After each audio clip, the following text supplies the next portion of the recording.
Hello students, स्वागत है आप सबों का। तो आज के वीडियो में हम लोग पढ़ेंगे क्लास 12 का चैप्टर नंबर 2 जो कि सॉल्यूशन है। उसका एक टॉपिक है क्वालिटेटिव प्रॉपर्टी। ठीक है, तो सबसे पहले इसको डिफाइन करते हैं। तो क्वालिटेटिव प्रॉपर्टी का डिफिनीशन है कि properties of solution which depends on the number of solute particle present in solution but do not depend on their nature. ठीक है, तो इसको यहाँ पर लिखते हैं, फिर समझ में आ जाएगा। Properties of solution, properties of solution which depends on number of solute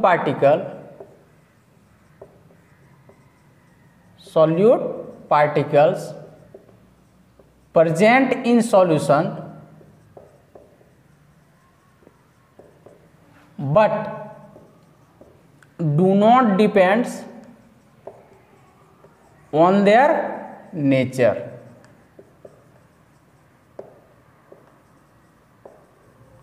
is called qualitative property CP। ठीक है, कि सॉल्यूशन का वह प्रॉपर्टी जो उसमें प्रेजेंट सॉल्यूट पार्टिकल के नंबर पर डिपेंड करता है बट उसके नेचर पे डिपेंड नहीं करता है, उसी को क्या बोल देते हैं? Qualitative property. अब अगला है टाइप्स ऑफ क्वालिटेटिव प्रॉपर्टी, कि क्वालिटेटिव प्रॉपर्टी कितना तरह का होता है। तो देखते हैं हम लोग types of qualitative property.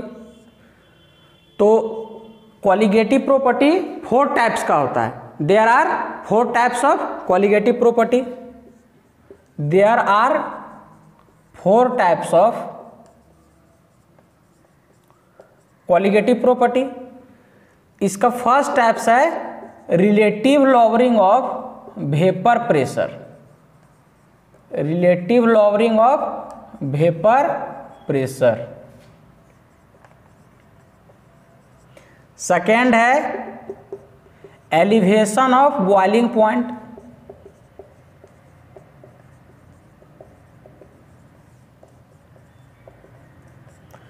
Third है डिप्रेशन ऑफ फ्रीजिंग पॉइंट।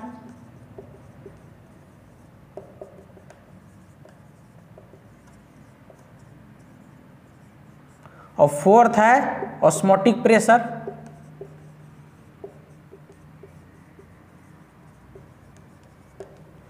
तो क्वालिटेटिव प्रॉपर्टी कितना तरह का हो गया? 4 तरह का। फर्स्ट हो गया relative lowering of vapour pressure, second हो गया elevation of boiling point, third हो गया डिप्रेशन ऑफ फ्रीजिंग पॉइंट और फोर्थ हो गया ऑस्मोटिक प्रेशर। तो इसको हम लोग डिटेल से बारी बारी से देखते हैं। तो फर्स्ट है relative lowering of vapour pressure, जिसको शॉर्ट में VP लिखे हैं। ठीक है, तो सबसे पहले हम लोग देखेंगे वेपर प्रेशर, कि वेपर प्रेशर क्या होता है। फिर देखेंगे factor affecting vapour pressure, vapour pressure को कौन कौन फैक्टर अफेक्ट करता है। फिर उसके बाद देखेंगे लॉवरिंग ऑफ वेपर प्रेशर, फिर देखेंगे relative lowering of vapour pressure. ठीक है, तो सबसे पहले हम लोग देखते हैं कि व्हाट इज वेपर प्रेशर। तो सबसे पहले इसको डिफाइन करते हैं। तो वेपर प्रेशर का डिफिनीशन है कि प्रेशर एक्सर्टेड बाय और pressure developed by vapour on the surface of liquid when liquid and it's vapour remain in position of equilibrium. सबसे पहले लिखते हैं इसका definition. Pressure developed by vapour on the surface of liquid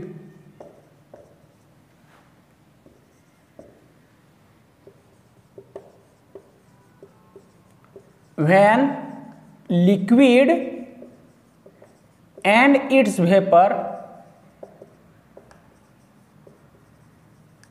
remain in position of equilibrium।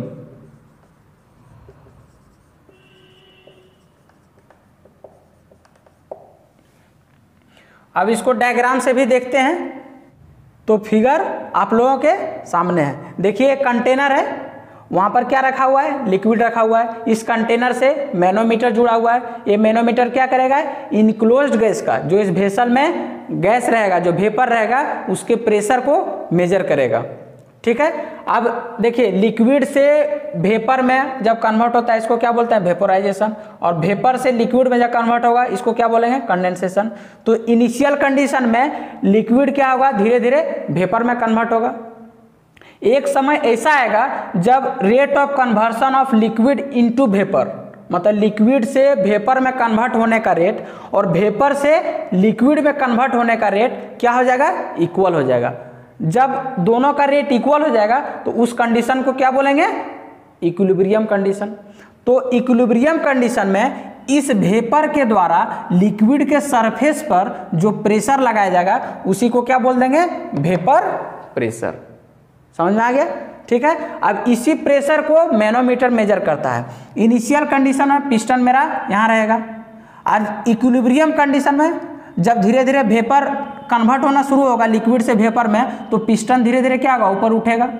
और जब liquid से vapour में conversion का रेट और वेपर से लिक्विड में कन्वर्सन का रेट बराबर हो जाएगा तो पिस्टन का मूवमेंट रुक जाएगा। अब देख लेंगे हम लोग कि कहाँ से कहाँ तक पिस्टन बढ़ा, तो वहाँ से हम लोग वेपर प्रेशर को मेजर कर लेंगे और यही प्रेशर क्या हो जाएगा आपका, वेपर प्रेशर। ठीक है। अब हम लोग देखते हैं आगे factor affecting vapour pressure. Vapour pressure को अफेक्ट करने वाला कौन कौन फैक्टर है, तो देखते हैं हम लोग। तो वेपर प्रेशर को अफेक्ट करने वाला बहुत सारा फैक्टर है। तो देखिए फर्स्ट फैक्टर क्या है, intermolecular force. The intermolecular force is inversely proportional to vapour pressure. जब सॉल्वेंट के बीच इंटरमोलिकुलर फोर्स ऑफ अट्रैक्शन बढ़ेगा तो वेपर प्रेशर क्या होगा, घट जाएगा। सेकेंड फैक्टर है टेम्परेचर। तो vapour pressure is directly proportional to temperature. जब टेम्परेचर बढ़ाते हैं हम लोग तो सॉल्वेंट मॉलिक्यूल्स का काइनेटिक एनर्जी क्या होगा, बढ़ जाएगा, मतलब मोशन उसका बढ़ जाएगा। और जैसे ही सॉल्वेंट मॉलिक्यूल्स का मोशन बढ़ेगा तो वेपर प्रेशर भी क्या होगा, बढ़ जाएगा। थर्ड फैक्टर है effect of addition of non volatile solute. Mainly हम लोग को यही फैक्टर पढ़ना है क्योंकि हम लोग चैप्टर क्या पढ़ रहे हैं, सॉल्यूशन। और सॉल्यूशन में क्या रहता है, सॉल्वेंट और सॉल्यूट दोनों रहता है। ये दोनों फैक्टर में हम लोग सॉल्यूट को कहीं नहीं देखे थे, लेकिन यहाँ पर सॉल्यूट और सॉल्वेंट दोनों का स्टडी करेंगे। ठीक है। इसलिए मेनली सॉल्यूशन में जो है effect of addition of non volatile solute ही पढ़ना है, इसलिए इसी पर ज़्यादा ध्यान देना है। अब देखिए आप लोगों के सामने यहाँ पर दो फिगर है। ये मेनली क्या है, दो कंटेनर बना हुआ है। देखिए एक कंटेनर है जिसमें प्योर लिक्विड रखा गया है, दूसरा कंटेनर है जिसमें प्योर लिक्विड में कुछ सॉल्यूट डाल दिए हैं। ठीक है। अब देखिए यहाँ पर ये क्या है, ये वेपर बना हुआ है। तो प्योर लिक्विड क्या हो रहा है, वेपर में यहाँ पर कन्वर्ट हो रहा है। सरफेस के हर एक पार्ट से प्योर लिक्विड जो है वेपर में कन्वर्ट हो रहा है। लेकिन जब इस केस में सॉल्यूट को डालते हैं तो सॉल्यूट क्या करता है, लिक्विड सरफेस जो प्योर सॉल्वेंट का सरफेस है उसके कुछ पार्ट को क्या कर रहा है, ये सॉल्यूट ऑक्यूपाई कर ले रहा है। अब जो सॉल्वेंट यहाँ इसके सरफेस के हर एक पार्ट से वेपर में कन्वर्ट हो रहा था वो अब यहाँ नहीं हो पाएगा। जब सॉल्यूट इसके कुछ पार्ट को ऑक्यूपाई कर लिया, मतलब देखिए जो सॉल्यूट के नीचे यहाँ पर लिक्विड है, जो प्योर लिक्विड है, ये वेपर में कन्वर्ट नहीं हो पाएगा। ये सॉल्यूट प्योर लिक्विड के सरफेस के कुछ पार्ट को क्या कर लिया है, ऑक्यूपाई कर लिया है। मतलब साफ है कि जितना लिक्विड यहाँ वेपर में कन्वर्ट हो रहा था उतना लिक्विड यहाँ वेपर में कन्वर्ट नहीं हो पाएगा। मतलब सॉल्यूशन के केस में वेपर प्रेशर क्या होगा, घट जाएगा। ठीक है। तो हम लोग यहाँ पर कह सकते हैं क्या कि प्योर लिक्विड का जो है वो वेपर प्रेशर सॉल्यूशन के वेपर प्रेशर से क्या होगा, ज़्यादा होगा। पी नॉट क्या है, vapour pressure of pure liquid, और पी एस क्या है, वेपर प्रेशर ऑफ सॉल्यूशन। तो P naught is greater than P S. ये आप लोगों को एकदम पूरे सॉल्यूशन चैप्टर में ध्यान रखना है। Vapour pressure of pure liquid is greater than vapour pressure of solution. तो इसका रीजन आप लिख लेते हैं यहाँ पर। तो देखिए रीजन है इसका, when non volatile solute is added to pure solvent then fraction of surface area covered by solute particles. Consequently परिणाम स्वरूप क्या होगा, the number of solvent molecules escaping from the surface is reduced, thus vapor pressure of pure solvent is reduced। That means क्या हो जाएगा, vapour pressure of pure solvent is greater than vapour pressure of solution. इसका मतलब P naught is greater than P S. तो कभी कभी क्या होता है, इसका रीजन पूछ देता है कि why the vapour pressure of pure solvent is decreases when non volatile solute is added to pure solvent. तो ये आपका रीजन है, ये जनरली एग्जाम में पूछ देता है, तो ये चीज़ लिख देना है। ठीक है, अब हम लोग आगे देखते हैं लोअरिंग ऑफ वेपर प्रेशर। तो अब है लोअरिंग ऑफ वेपर प्रेशर। तो अभी जस्ट हम लोग पढ़े, क्या पढ़े कि जब प्योर सॉल्वेंट में नॉन वोलेटाइल सॉल्यूट को ऐड करते हैं, ठीक है, तो प्योर सॉल्वेंट का वेपर प्रेशर डिक्रीज हो जाता है। ठीक है, वेपर प्रेशर प्योर सॉल्वेंट का क्या होता है, डिक्रीज हो जाता है, मतलब लोअरिंग हो गया वेपर प्रेशर किसका, प्योर सॉल्वेंट का। तो हम लोग इसको डिफाइन करते हैं कि difference of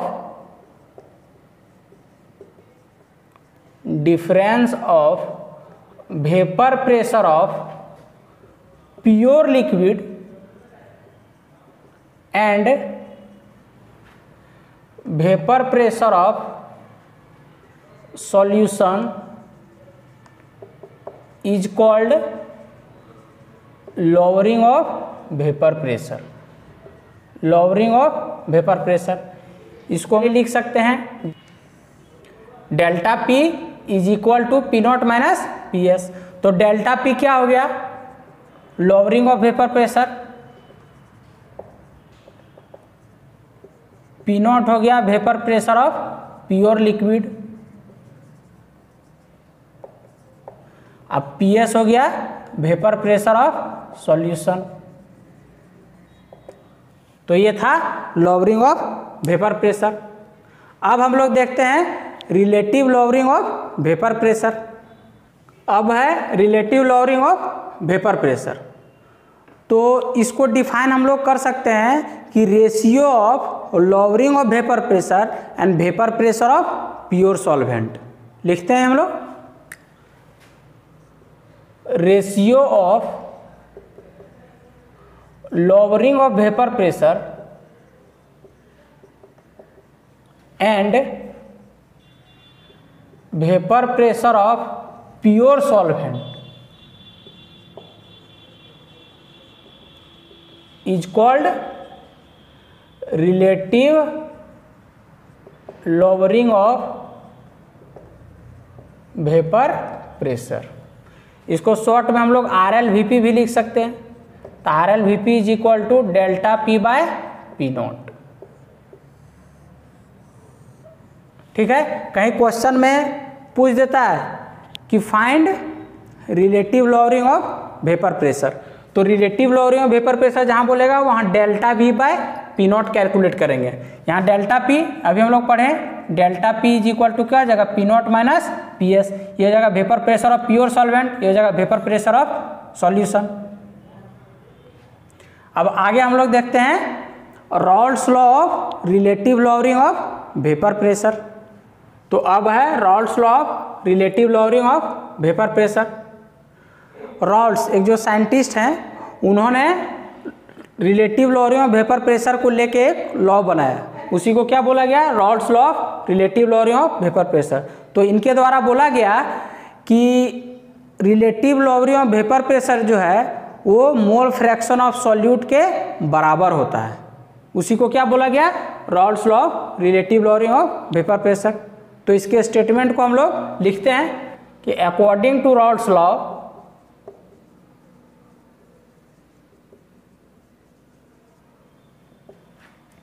relative lowering of vapour pressure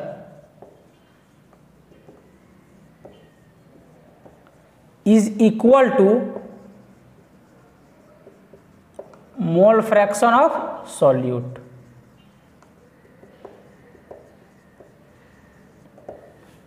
अब इसको मैथमेटिकली हम लोग देखते हैं कि delta P by P naught is equal to mole fraction of solute. Generally जब Raoult's law of relative lowering of vapour pressure से पूछता है तो पूछ देता है उसका स्टेटमेंट लिखिए। ठीक है, तो ये स्टेटमेंट आप लोगों को लिख देना है कि delta P by P naught is equal to mole fraction of solute. अब इसको आगे इलाबोरेट करते हैं। अब देखिए आगे यहाँ पर इसको आगे लिख सकते हैं delta P by P naught is equal to mole fraction of solute को हम लोग लिख सकते हैं, पढ़े हैं, number of mole of solute by number of mole of solute plus number of mole of solvent. ठीक है, इसको और आगे हम लोग बढ़ा सकते हैं। यहाँ पर डेल्टा P को लिख सकते हैं P not minus P S by P not. ये हो गया vapour pressure of pure solvent, ये हो गया वेपर प्रेशर ऑफ सॉल्यूशन, ये हो गया vapour pressure of pure solvent. अब यहाँ पर number of mole of solute को हम लोग ब्रेक कर सकते हैं, weight of solute W solute by M solute, मतलब मॉलिकुलर वेट ऑफ सॉल्यूट, फिर बाय इसको ब्रेक किए weight of solute by molecular weight of solute, अब plus number of mole of solvent को लिख सकते हैं W solvent by molecular weight of solvent. तो जनरली आप लोग जब Raoult's law of relative law vapour pressure से न्यूमेरिकल सॉल्व कीजिएगा तो ये फार्मूला ज़्यादातर जगह यूज होता है, तो इसको ध्यान में रखना है। अब आगे हम लोग और भी इससे रिलेटेड कुछ फार्मूला देखते हैं। तो ये फार्मूला जो है आप लोग कोई भी सॉल्वेंट अगर क्वेश्चन में दिया रहेगा, चाहे वाटर रहे, बेंजीन रहे, कार्बन टेट्राक्लोराइड रहे, कोई भी सॉल्वेंट के लिए ये फार्मूला हम लोग यूज कर सकते हैं। अब जैसे ये फार्मूला है P naught minus P S by P naught is equal to M by M plus 55.5। अब जो ये फार्मूला है, ये फार्मूला वहीं यूज कर सकते हैं जहां पर सॉल्वेंट क्या हो, वाटर हो। ठीक है, यहाँ पर M क्या है, molality of solution, molality of solution. कहीं क्वेश्चन में vapour pressure of pure solvent दिया हुआ है, सॉल्यूशन दिया हुआ है और वाटर सॉल्वेंट रहे तो और मोलालिटी निकालने बोल देगा तो डायरेक्ट हम लोग ये फार्मूला यूज कर सकते हैं। ठीक है, अब देखिए कोई ये फॉर वाटर, अब अदर देन वाटर अगर दी रहे तो देखिए यहाँ पर थोड़ा चेंज करना है। जैसे यहाँ लिख देंगे P naught minus P S by P naught is equal to M by M plus, यहाँ लिख देंगे 1000 मास ऑफ सॉल्वेंट और यहाँ लिख देंगे मॉलिकुलर वेट ऑफ सॉल्वेंट। ये वाटर था यहाँ पर इसलिए 1000/18 लिए 55.5 आ गया यहाँ पर। ठीक है, लेकिन जब अदर देन वाटर रहेगा, कार्बन टेट्राक्लोराइड, बेंजीन, तो मास तो यहाँ 1000 ग्राम लेंगे ही। अब molecular weight of solvent benzene रहेगा 78 ले लेंगे यहाँ पर, चाहे कार्बन टेट्राक्लोराइड रहेगा उसका निकाल के यहाँ पर रख देंगे। तो अदर देन वाटर रहेगा तो हम लोग ये फार्मूला यूज करेंगे। ठीक है, तो ये था Rawls law of relative law of vapour pressure. अब इस पर हम लोग एक न्यूमेरिकल देख लेते हैं। तो क्वेश्चन आप लोगों के सामने है, क्वेश्चन है calculate the mass of non volatile solute, molar mass दिया है 40 gram per mole, which should be dissolve in 114 gram octane to reduce its vapour pressure to 80%।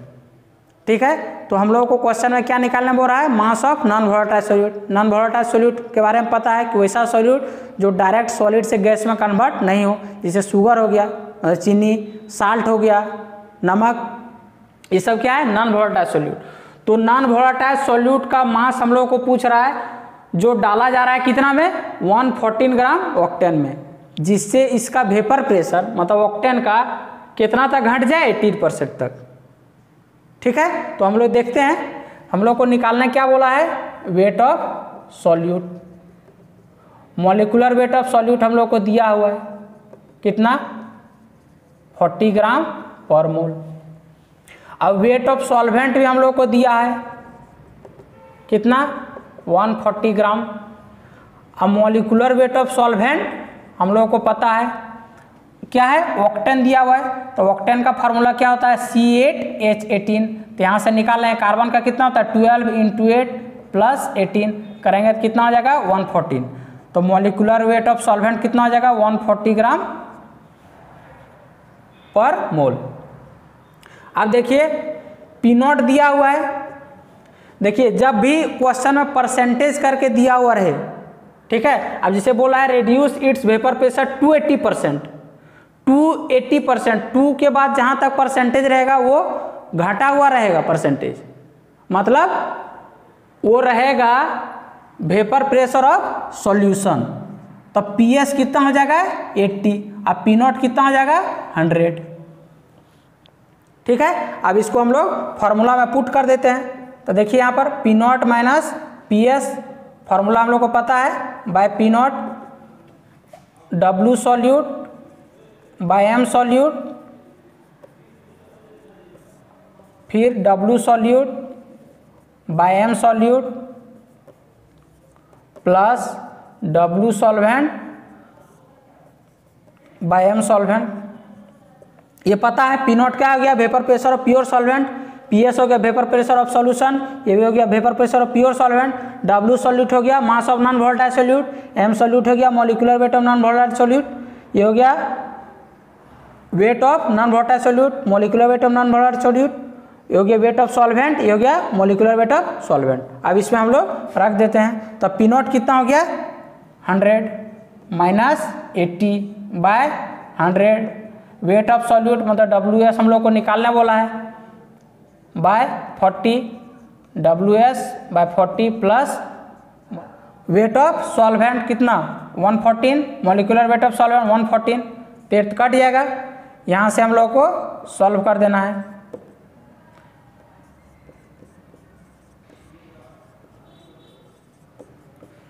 यहाँ से क्या करेंगे, क्रॉस मल्टीप्लाई करके वेट ऑफ सॉल्यूट हम लोग को निकाल लेना है। ठीक है, यहाँ से सॉल्व हो जाएगा।